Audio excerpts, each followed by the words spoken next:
CJ Hotel The Second Coming.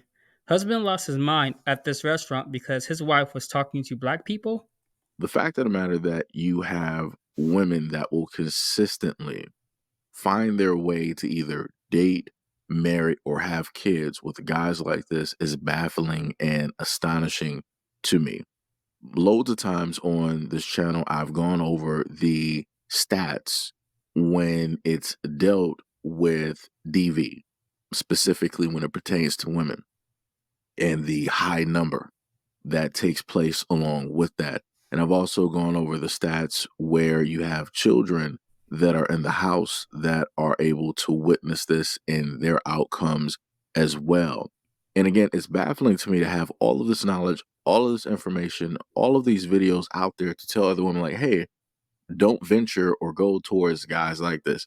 Don't be attracted to guys like this. Don't get married to or date or have kids with guys like this. You even have men in a lot of women's families that will specifically tell them, hey, I don't like this guy.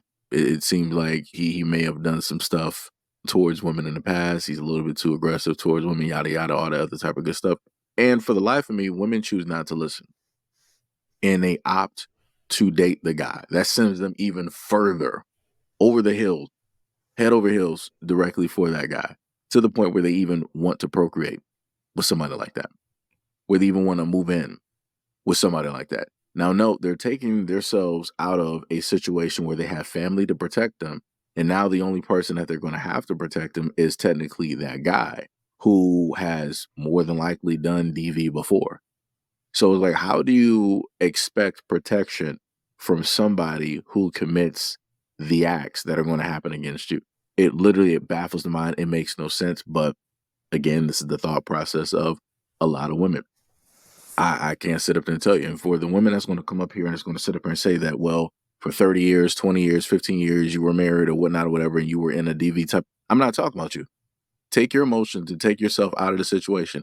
I'm literally talking about the women out here who have never gone through any of the things that you're talking about or have even faced or gone through at all. I'm talking about people who are pretty much a clean slate.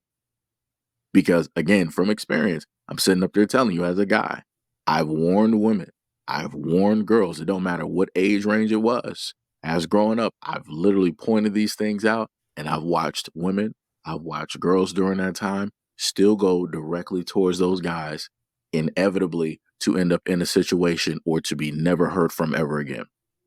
And this is why a lot of guys don't really have sympathy when it deals with stories like this, because we've been there. We've held up the doomsday sign.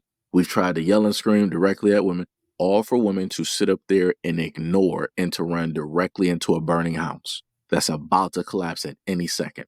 So now you have a whole bunch of guys online. When they happen to see these things in public, it's a whatever. It's sad. That is the situation that we're at. But a lot of guys are like, well, I tried to warn a lot of women. I tried to sit up there and help out and maybe even save. And pretty much just had me sitting there looking foolish, or potentially ended up nearly losing or risking my life, all for them to return right back to that same person.